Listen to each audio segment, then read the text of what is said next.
Hi everyone, Patty here. We're making a fabric bead today for our journal. So let's create together. I saw Paint by Les create a fabric bead on Instagram. I love watching her reels. Every morning when I check my Instagram feed, her reels show something creative. I wanted to give this project a try, but all of my material is in storage as we have our home for sale and we're living in a tiny house till we get resettled in our new location. So I have a limited amount of supplies available. My mom was going through her scarves and was getting rid of some of them, and I thought this one would be perfect for my February cut and paste video. The colors go perfectly. This scarf has gold, pinks, and purple. It is lovely, but I wouldn't wear it, so let's cut it up and use it in our journal. I want a strip about a 1/2 inch wide, but this is very hard to rip. It frays terribly, and I like that frayed edge, but it sure was difficult to rip. I used some of the scarf in making clusters to go on my journal pages. I will link that video in the description. For the clusters, I rip a larger piece about 3 inches wide, and this was a little easier to rip than a thin strip. You may have to cut your strip of material. You want a piece 1/2 inch wide by 12 inches long, depending on how big of a bead you want to make. I want small ones for my journal. I will keep some of the fibers for making a tassel possibly. The colors of the threads are beautiful. I just had to keep feeling them and touching them. They're so soft. I already ripped a couple of strips of different sizes and lengths. I left the piece long and cut it when I decide what I need for my project. It rolls up on itself after it has been ripped, but when making the bead, that didn't seem to cause any problems. You could iron it flat if you wanted a perfectly round bead. I do like the more free-form style myself. Take your straw. You want a very thin straw for this type of bead. If you were making a bead for a tassel, you could use a normal size straw. I would like to find some of these straws clear and not black in this tiny size. Wrap the material around the straw and add a dab of glue to the straw and the material. I had Fabric Fusion glue. It didn't want to hold it together very well. I think you could use any PVA glue that you have. Make sure some of the glue is on the straw to hold the material onto the straw. Start wrapping the material around the straw. When the bead is the size you want, cut off the excess material. Add another dab of glue to secure it. I had my needle already threaded and tested to make sure the eye would fit through my seed beads I want to put onto this material bead. Thread has a knot on the end, so I'm ready to start adding some beads. I pull the thread through the bead and adhere the flap where I cut it off to the rest of the bead, trying to hide my knot under the flap. The seed beads I'm stringing on are a white, almost clear bead. They have a sparkle or faceted cut to them, but you really can't see what I'm doing as I add the seed beads to the thread. I put 2 to 3 seed beads onto the thread and stitch them onto the bead. Add a couple more seed beads and stitch them onto the bead. Keep going around the bead and adding seed beads so you have them all around the fabric bead. I was using gold thread, so I liked being able to see the gold thread also. You could just wrap around the material bead and with their thread, tying it off to secure it onto your bead. I just keep adding 2 or 3 seed beads and stitching them down onto the material bead. If there is an open place, I may just stitch 1 seed bead to that area.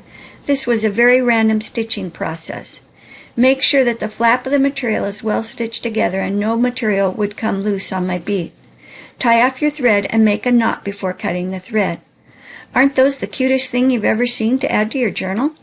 I tried to cut the straw while holding my phone, and that didn't work very well. The idea is to cut the straw as close as possible to the bead without cutting your material bead. You want to do this on both sides of the material bead.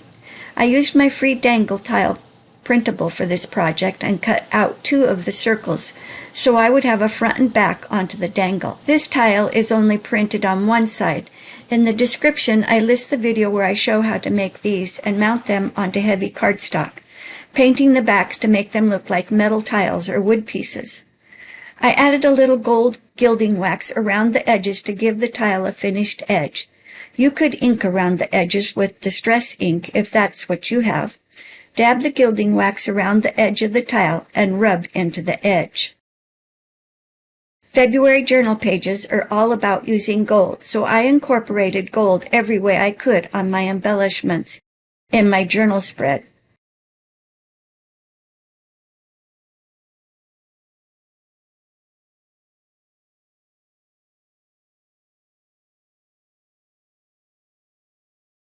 I let this dry while I find my beads and findings to add to the dangle.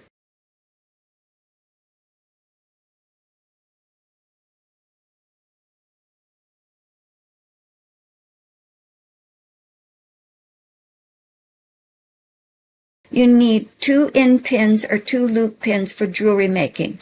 I'm going to be using the end pins that have a flat end on them.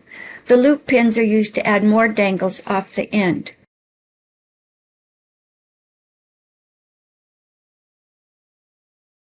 I have learned to make sure when I get supplies out of these trays to make sure the lid is closed tightly, or the next thing I know, I knock them over and beads and findings go everywhere. 2 glass beads and the material bead for 1 strand, 2 glass beads and a pink bead that's a little smaller than the material bead, but bigger than the glass beads I'll be using before and after the material bead.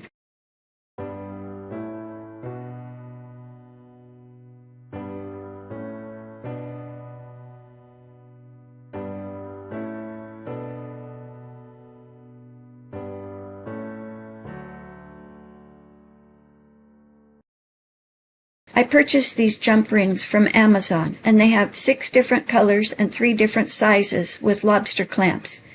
I use the largest jump rings for this dangle. String a glass bead onto the end pin and then add your material bead. Add the other glass bead and you're ready to make your loop at the top.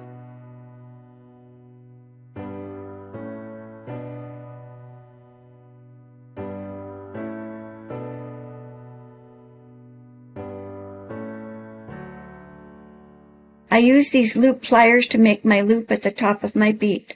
I have 2 different sizes of the loop pliers, and they sure make it easier to make a loop to add a jump ring onto your dangle.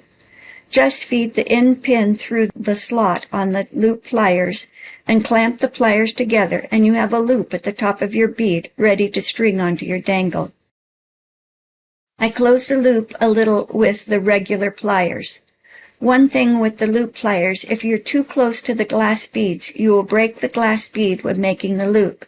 Takes a little practice, but this gadget is a game changer for me. Make your other dangle the same way by adding a glass bead to the end pin, then the pretty pink bead, and then the other glass bead. Use the loop pliers and make a loop at the top of the end pin to add to your clamp. Make sure the loop is tightly closed. A little adjusting may be required with your regular pliers.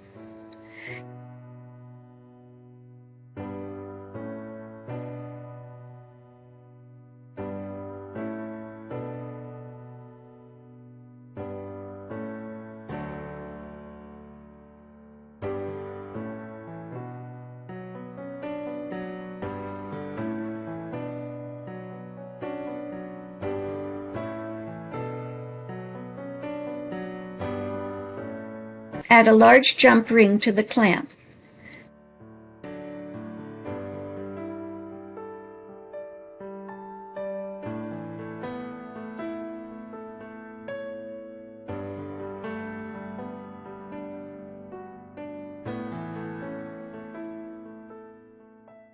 Before closing the large jump ring, add one of your dangles.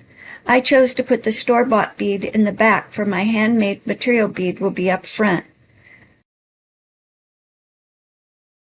Layer the tile dangle from the free printable next by adding a jump ring to the hole in the tile.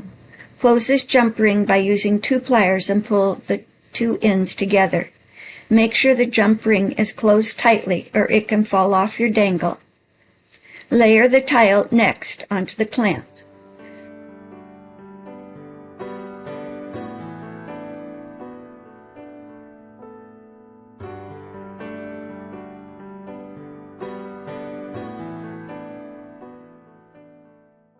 Then you're ready to add your material dangle bead to the top of this piece.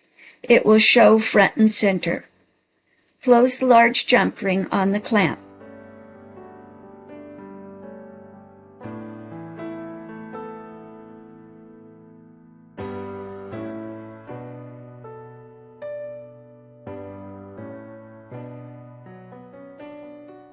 Your dangle is finished and you're ready to add it to your journal.